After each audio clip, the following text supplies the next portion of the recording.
So we're using a new platform. I'm sure this is going to go well. Oh, yeah. Change always works perfectly the first time. 60% of the time, it works every time. No, it doesn't. No, it doesn't. But I do appreciate that we're sort of beta testing live. The one feature that I like so far, and this may be silly, is that I can actually name the recording. Which you would think would be a simple thing, but for whatever reason, the other platform didn't let me name the recording, so all of the file names don't correspond to anything. They're just recording 5, recording 6. That's not helpful. What's important is this is riveting to the people that are listening.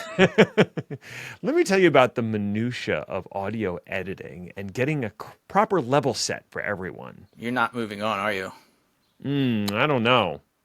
Do you want me to talk about Audiate? I think you should. I think you should move on. Okay. Moving on. Fine. My eye's still red, so that's cool. Yeah, that takes like 6 months to clear. I don't know why you keep bringing it up. Yeah, the WebMD article I read said like 4 weeks, and apparently that's a lie, like everything else on that site. Well, it would be 4 weeks if you were like 20. That's a valid point. Now that I've reached the ripe old age of 1,000,000, right? Things they go slower, you know? Yeah, this will be healed in 4 to 6 weeks. Very quickly becomes, you can handle it. It's fine. Take another Advil. My calf is finally doing better.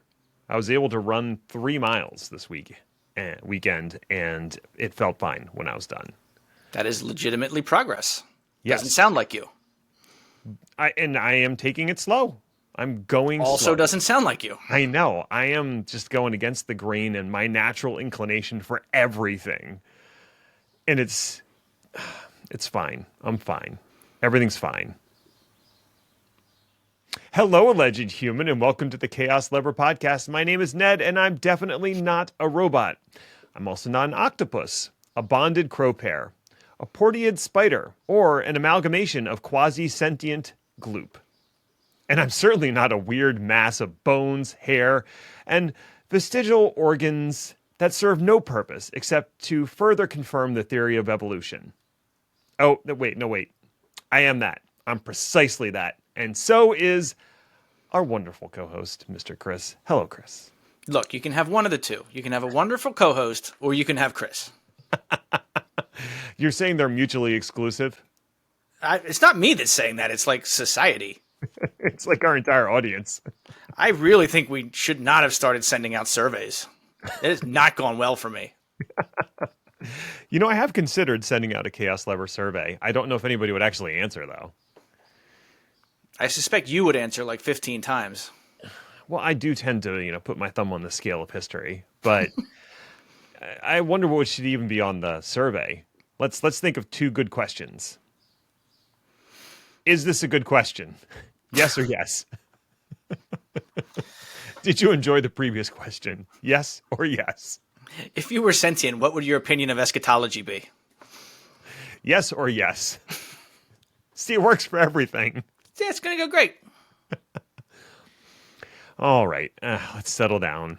Settle down, everybody. So you didn't go to a conference, and you're going to talk extensively about the conference you didn't go to. Sort of. All right, great. The end of April was a pretty big deal conference called RSA.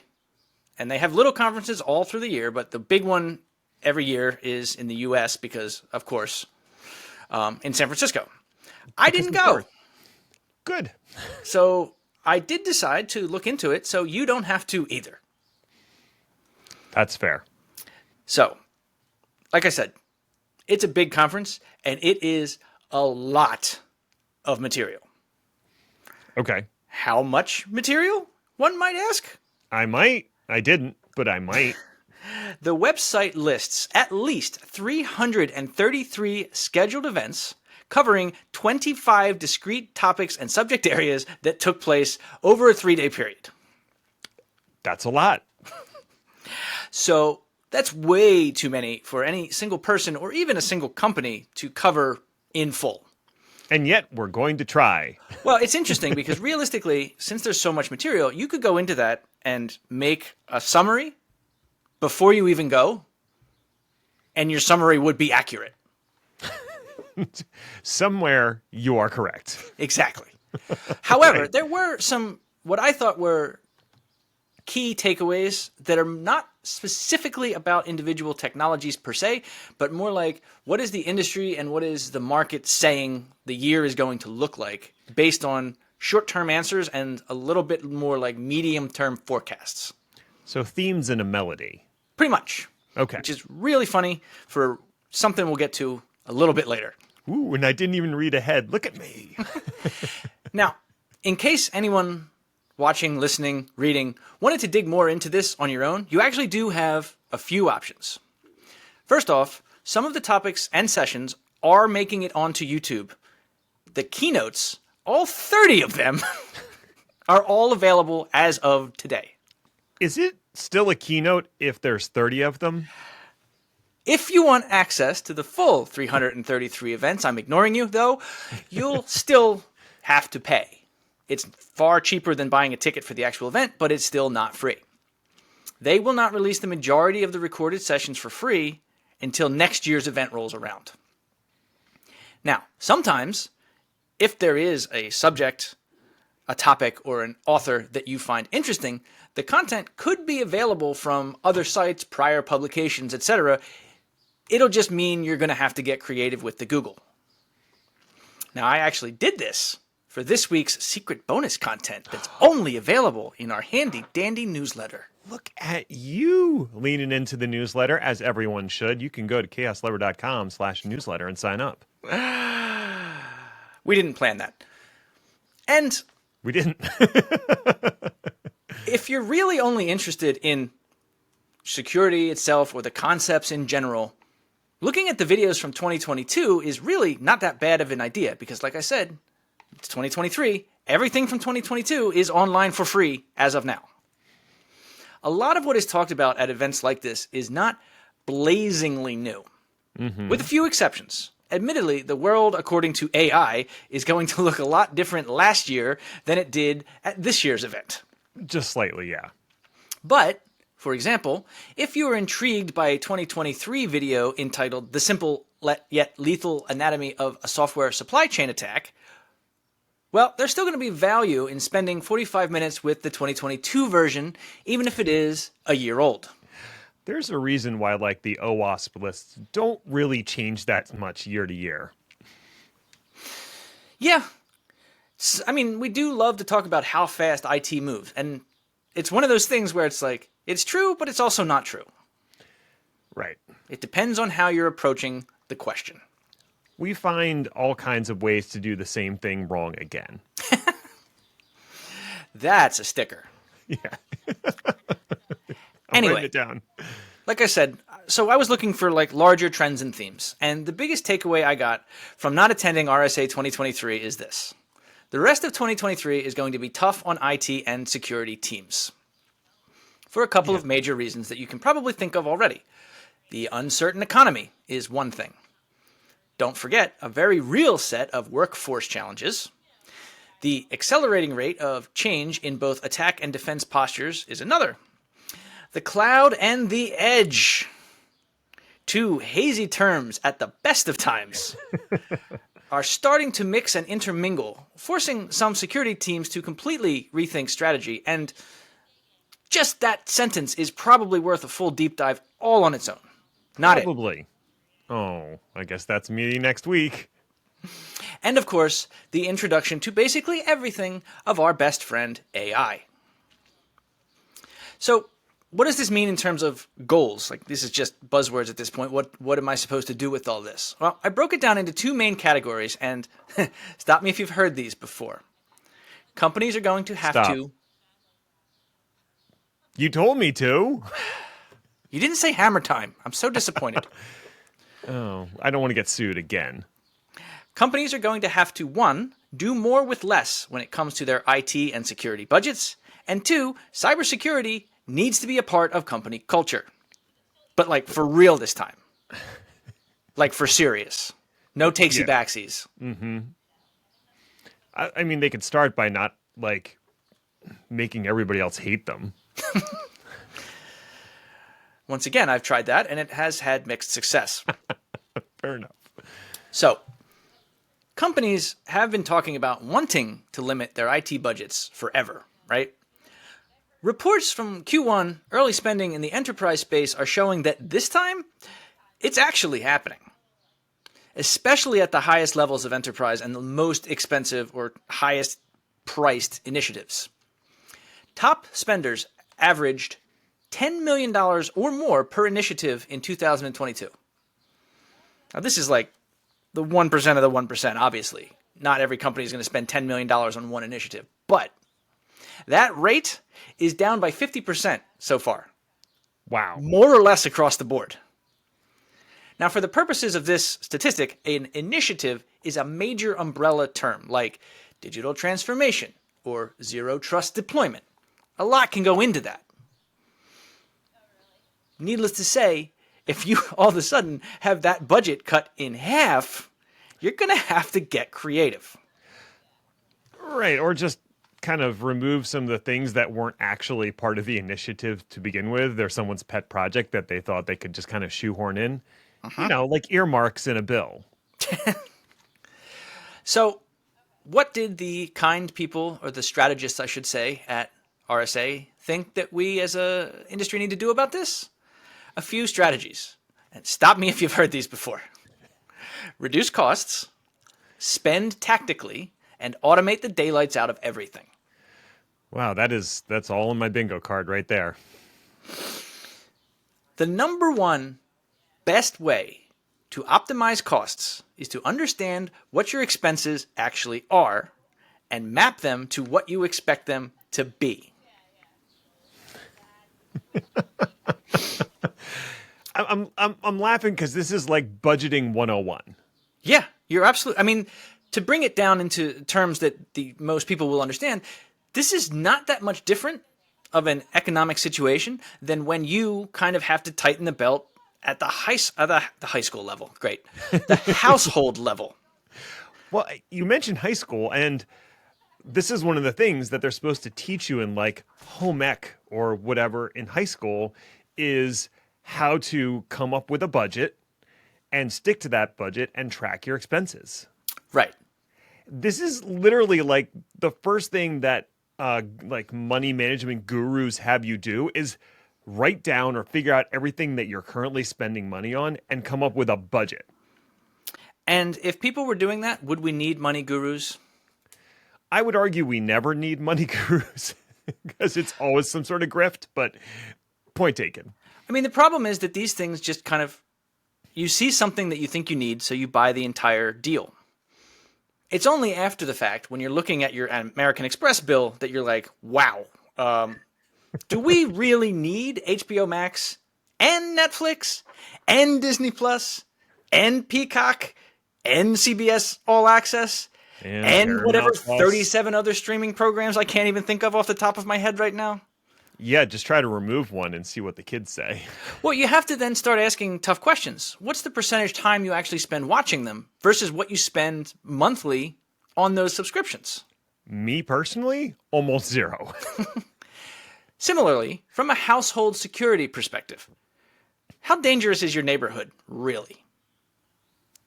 Do you really need, say, a 12-camera surveillance system, all steel doors, electrified bars on your windows, and a fire moat? The fire moat is non-negotiable. Yeah, obviously that one's rhetorical. Everyone needs a fire moat. Dragons are optional. Let's call that a stretch goal. But the processes that you use as a business to rationalize your expenses is the same. We just have fancy names for them. Mm-hmm. The two that are the most common right now are FinOps and Cost Ops. Because we love portmanteaus. As we do, yes. I mean, really, they mean the same thing. And stop me if you think that these definitions are incorrect. But in my mind, or my understanding, FinOps has sort of come to mean / understand the money you're spending in the cloud. And cost ops is kind of a larger idea of what are you spending everywhere else? Every time I've heard the word FinOps used, it's been in relation to cloud spending. Right. So yeah, I think that's cost ops says to me just general cost calculation, and for anything across all of your businesses. FinOps, for whatever reason, has been pinned very specifically to IT and cloud costs. Well, I think that makes sense to have kind of the umbrella term and then a very specific, narrow, and focused term. Because one of the biggest problems with the cloud is the way that it is charged is very granular, which means it's very hard to keep track of. People make mistakes. People forget things are running. People are using, way too many resources. So the biggest example and the number one thing that still costs people more money in the cloud than anything else, Ned? Network egress? Nope. NAT gateways. Compute resources. Yeah, like I said, NAT gateways. So, I mean, one part of FinOps is as simple as, do I have the right EC2 instances running? Solve that problem, and most companies will save at least 30% on their bill. Period. You're done. That'll be $300. There's a reason when I went to reInvent that there were so many cost control companies whose basic pitch was, we'll look at your EC2 instances and tell you what you're doing wrong. That's why. There was like 8 of them. Even in the age of microservices and PaaS for everything, there's a lot of companies, and by a lot, I mean like 80% of cloud usage is still IaaS based. Yep. You've got options. FinOps simply explains to you what those options are and the best ones to take advantage of. Right. And the deeper we go into the age of the cloud, the more generations of compute there are and the more diversified they get. So actually selecting the appropriate family and size for a given compute, assuming you actually know what your application profile looks like to start with, which you don't, you're almost guaranteed to select the wrong size to begin with and continue to be wrong for a while. That's a great name for my autobiography. Continue to be wrong for a while. Chris Hayner's story. So that's your infrastructure. Another part of this is software based. And the way to do that is generally termed as tools rationalization. And this is kind of what you were alluding to before. Similar to infrastructure that just appears is a financial drain and might not be clearly understood, over time, companies accumulate an inventory of software tools. And this can be for a lot of reasons. The most common one is siloing. Different business units might have purchase authority and buy something just for their one specific need at one specific time. And oh yeah, they signed a 3-year contract. With automatic renewal. This translates into a ton of products on-prem, in the cloud, wherever, of which companies are often using like 5% of the features. And this is, as you can imagine, an enormous inefficiency.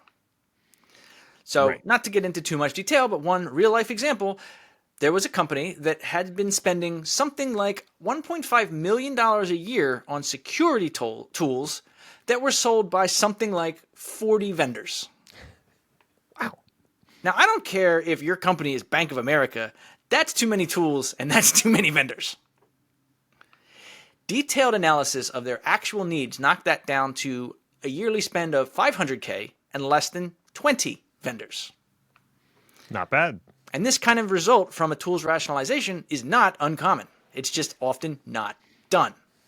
It's the sort of thing that needs to happen from the top down, right? Because as you alluded to, it's because you have all these siloed groups that are trying to solve a problem that's specific to them. And they know that if they tried to pick a tool that worked for other portions of the organization, then it would get into this big, long, drawn-out, multi-month discussion where you have to have all these meetings and figure out requirements for each one. Or they can just swipe the credit card and start using this new tool that has the thing they need. Right. So you need someone from the top down to go, okay, it's rationalization time. I'm going to make you have these painful and annoying meetings until we get it down to a reasonable number. Exactly. And everybody has to agree that that's a good strategy or it will never work. And we'll get to that in a minute. Okay. But this is also why I believe that the cost should be considered at least tangential to your overall security strategy. Reduction in a budget, like I just talked about, means that there's more money to spend on something new, with no reduction in your functionality or security posture. That money can then be spent on something new that, I mean, come on, probably has AI in it. Yeah, of course. More on the implications of AI this summer, though, after I don't attend Black Hat but do a breakdown of it anyway. Yes. I'm just thinking ahead, but DevFinSec AI Ops? Anyone? Good. Anyone? Moving on. Moving on. All right. Risk management as a part of security strategy probably sounds about as enticing as the above suggestion to include cost management. But it is true, some risks are more important than others. The famous example that's used in probably every business school ever is a factory in the middle of Kansas buys flood insurance. Sure, a flood might happen, but don't you think a tornado insurance might be better? It's so much more expensive. Knowing what you need to spend money on is super important, since it's easy to get carried away by the latest and greatest new thing.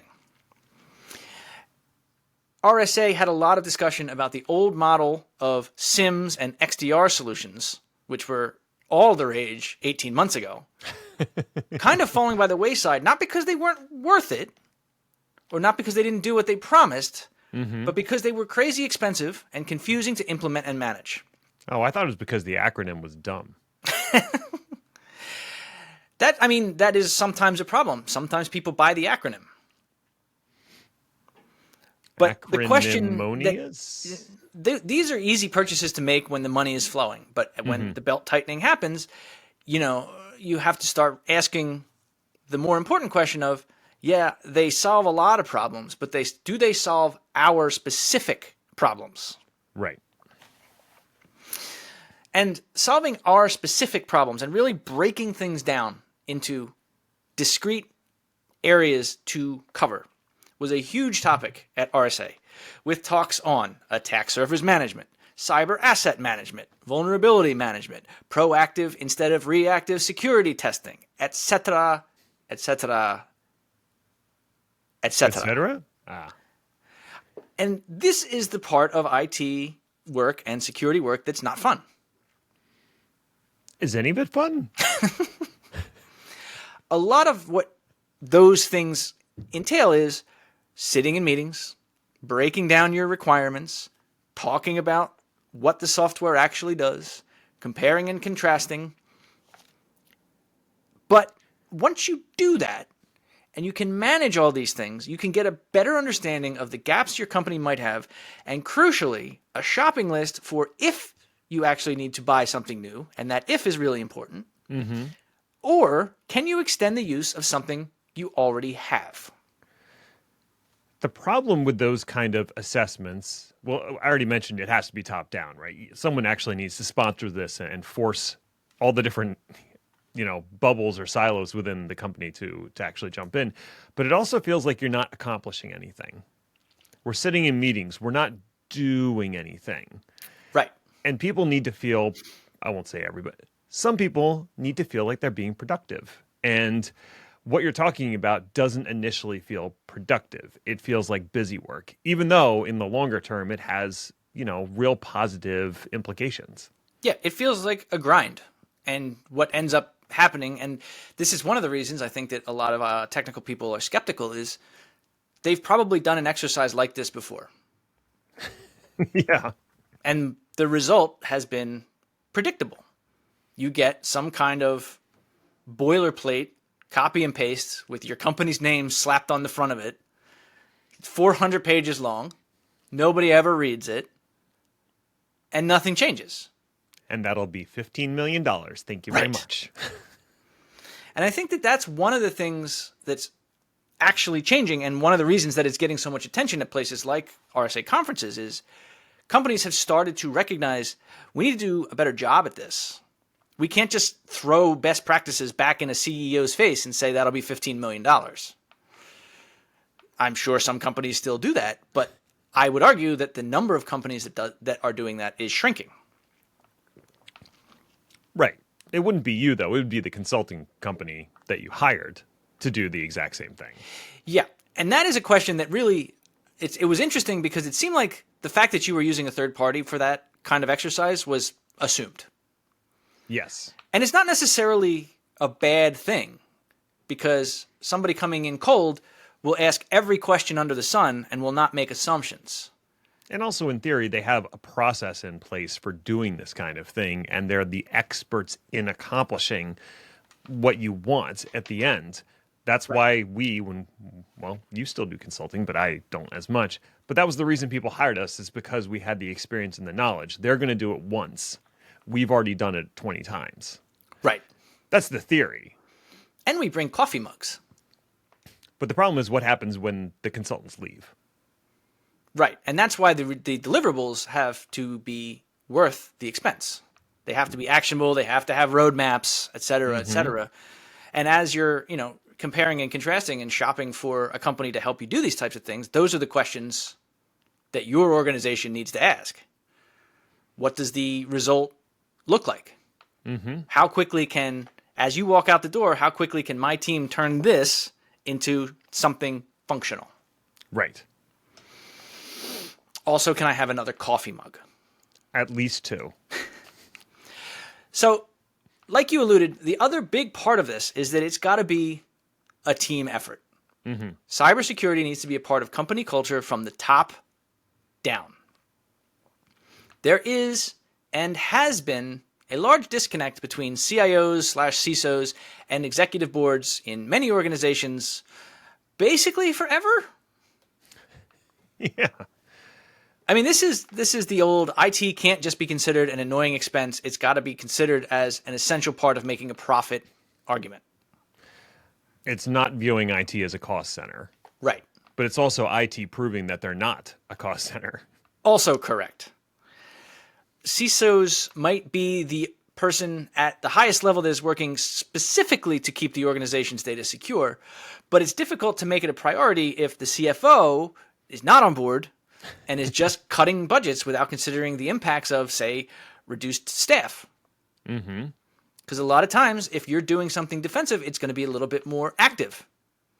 And it's going to require upkeep and management and eyes on a dashboard. And if that starts to stagnate, your defensive posture becomes, shall we say, brittle? Let's shall. And I know a lot of people get tired of hearing this and are like, oh, well, that's a problem that we solved. Because we've been talking about it for so long. Well, We sure have. it isn't a problem that we solved. In a recent survey by financial software company Coupa, 33% of CFOs said they felt more tension with the CIO than with any other leader in the company. Cool. Awesome. And this is why breaking things down into discrete and actionable points is so important. Cost ops, tools rationalizations, and risk registries, etc. You, as the IT staff, have to meet the rest of the C-suite with compelling arguments backed with data. You don't just run into the boardroom and scream, "We need this." Right. But simultaneously, the rest of the C-suite needs to be able to listen. They need to have a position of cybersecurity is important. Right. Like they know that sales is important because sales is how money comes in. They know that however they produce their goods is important. So keeping your cost of goods sold low while your sales up, that's all important. But how is Dave over in risk management helping my company grow or make more money? You've got to convince me that I have to keep Dave around. Right. And the easiest way to do that from a cybersecurity perspective is in a risk registry, what is the cost of a breach that makes the cover of the New York Times? What's that going to do to the rest of the year's financial forecast? Right. And crucially, this is why it has to be an ongoing conversation. The CISOs and the CIOs have to be in the room all the time. It cannot just be, here's your budget, now leave me alone, and for God's sakes, turn off MFA on my email. That is not the way we want IT to talk to the C-suite. Right. But, you don't have to take my word for it. because this time it was the RSA conference that said it. Mm-hmm. And I know what that is as a CEO. I've heard that before. I know what you're saying to yourself. Self, this is great and all, but any of it from RSA touch Chris's still stellar predictions from January? Well, the answer is no, but also yes. Wait. None of the above really touches explicitly on my predictions. But there was another big component of RSA that did. The maturing opinion of these types of companies around zero trust. Okay. There was a lot less product and ballyhoo and a lot more actual strategy. Phased product ideas, metrics companies could use to help evaluate where they are and where they need to be. Mm-hmm. And it was just kind of folded in to a lot of strategy discussion as a must-have. Considering that I said in that predictions episode, quote, zero trust will gain a lot more traction, unquote, I'm going to chalk this one up as a win. Ding! I'll allow it. And incidentally, I mean, this is one thing you can look at in some of the keynotes. You'll just hear them talk about zero trust as a matter of fact, which I think is a major change. Well, just to go back to the naming thing, like XDR's stupid, zero trust is actually a pretty slick marketing term in the sense that it's nebulous enough that you can put just about anything around it. And also it sounds inherently secure. So whoever came up with that term, well done. It was me. Oh, of course. I rule. O'Doyle rules. Lightning round? Lightning round. EU does their best Dr. Evil to the tune of $1.3 billion. Once again, the EU shows us how us silly Yanks should be doing privacy protection by slapping Facebook, still not going to call them Meta, with a $1.3 billion fine for privacy violations under GDPR. Yes, Facebook is being fined for privacy violations. I will wait for you to catch your breath. What's shocking is not that Facebook has been lax at best and actively malicious at worst with EU citizen data. It's that they're actually being held to account. Not only that, but the ruling that came down from Ireland's Data Protection Commission also orders Facebook to stop transferring data from the EU servers to servers hosted in the US, an action previously allowed under the Privacy Shield Pact. That pact was declared invalid in 2020 by the EU courts because the US couldn't keep their grubby hands off of EU citizen data. The ban takes effect in 5 months, and all EU data needs to be scrubbed and purged in 6 months. Of course, Facebook being Facebook, they can simply pay the fine and say, no thanks, to the rest, which they may be inclined to do, since $1.3 billion represents about 1% of their annual revenue for 2022. Revenue that relies on selling ads that target some portion of the EU populace. So, while I laud the EU, what we need to do is a little bit of enforcement on this side of the pond as well. Lawsuit alleges DoorDash charges iPhone users higher prices. This week, a class action lawsuit was filed against DoorDash, alleging that DoorDash manipulates a fee called the expanded range fee in order to charge premium customers, which is their Door Plus or whatever, I forget what it's called, and iPhone users more money. DoorDash has, of course, denied the allegations, saying that its pricing is, quote, fair and transparent.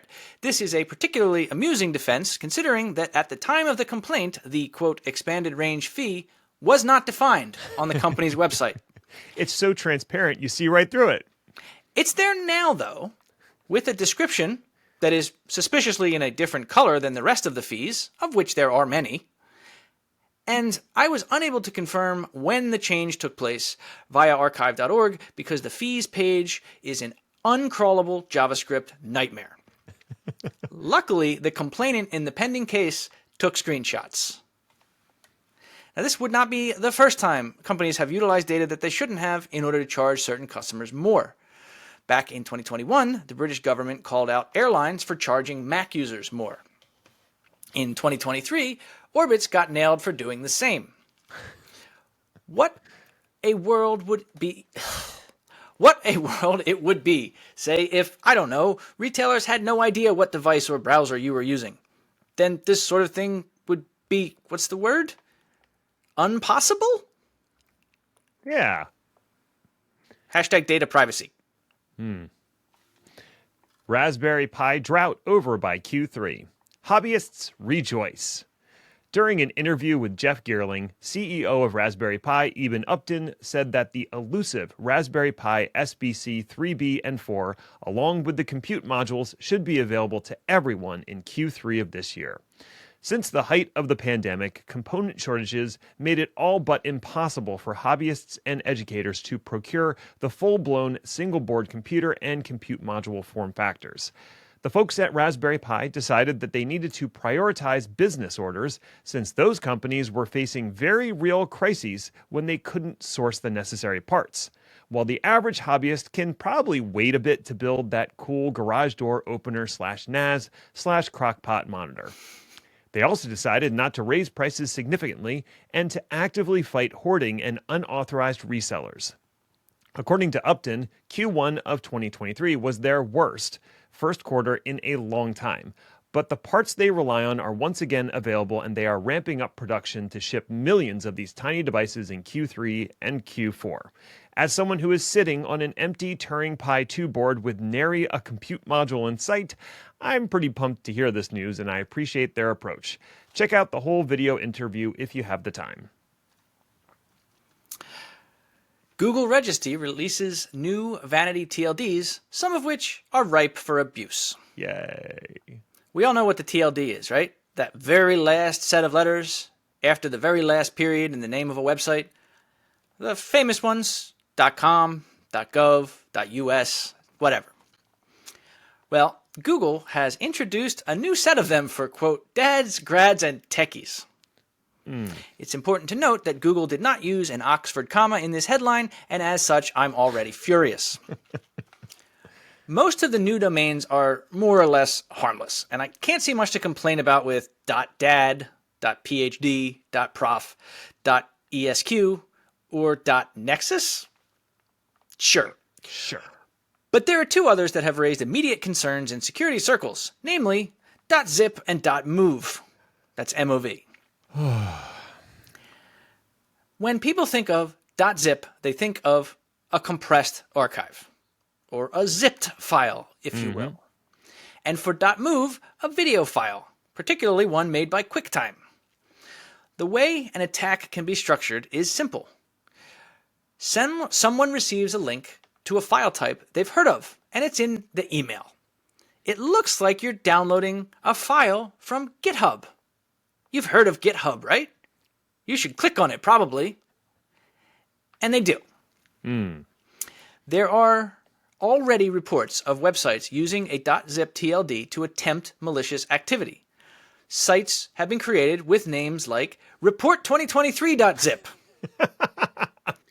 or Microsoft Office.zip.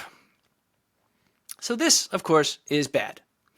There have even been a few pro-consumer protection sites like financialstatement.zip. That one exists solely to, one, take some names that would definitely be used for evil out of circulation, and two, go into why this is such a bad idea in a lot more detail than I can right now. Move over, Shadow IT. Here comes Shadow GPT. In a move that absolutely no one will circumvent immediately, Apple has banned the internal use of ChatGPT and similar products, thereby proving it has learned nothing from its own success. What do I mean? For those of you who don't remember because you're too young or, whatever, there was a time before iPhones where all devices were owned and managed by central IT.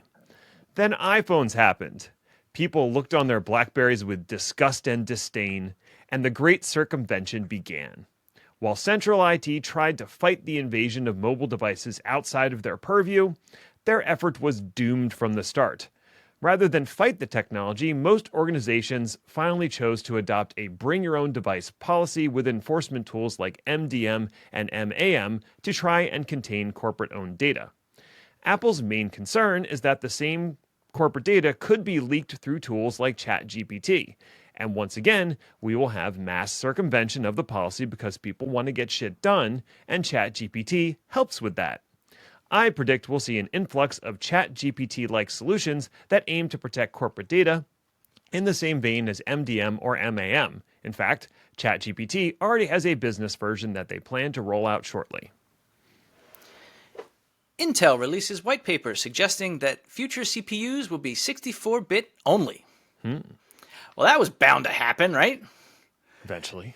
With chip makers like AMD having x86 64-bit only versions of their processors forever now, and Windows 11 coming out with a 64-bit only limitation, Intel is finally looking to drop all the old backwards compatible cruft, aka legacy modes, that their current lines of processors support in favor of a new chip design named x86-S, the S meaning simplified.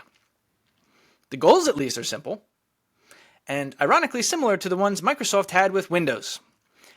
At a certain point, designing for the future while maintaining unlimited backwards compatibility is a problem. Now, it is true that all of these 16 and 32-bit modes are emulated. They take up a tiny fraction of the CPU, and switching into 64-bit mode ignores them entirely. So there are some questions at this point as to how necessary this actually is. There's little need to update 16 and 32-bit modes at this point. Just copy and paste it. Who cares? There's also the question, though, of patents to consider. The x86 64 ones have long expired. But could this x86-S mean a chip design novel enough for a new patent? And would that make any difference at all in the marketplace or in the data center? Only your local patent attorney knows for sure. Oh, I'm just envisioning a rainbow where it's patentable. Hooray. And they saved their own industry. Good job, Intel. Hey, good job to you. Lightning round. Thanks for listening or something. I guess you found it worthwhile enough if you made it all the way to the end. So congratulations to you, friend. You accomplished something today. Now you can sit in front of the mirror and count how many pointless facets there are to the human body. You've earned it. You can find me or Chris on Twitter at Ned1313 and at Hainer80 respectively, or follow the show at chaos_lever if that's the kind of thing you're into. Show notes are available at chaoslever.com if you like reading things, which you shouldn't.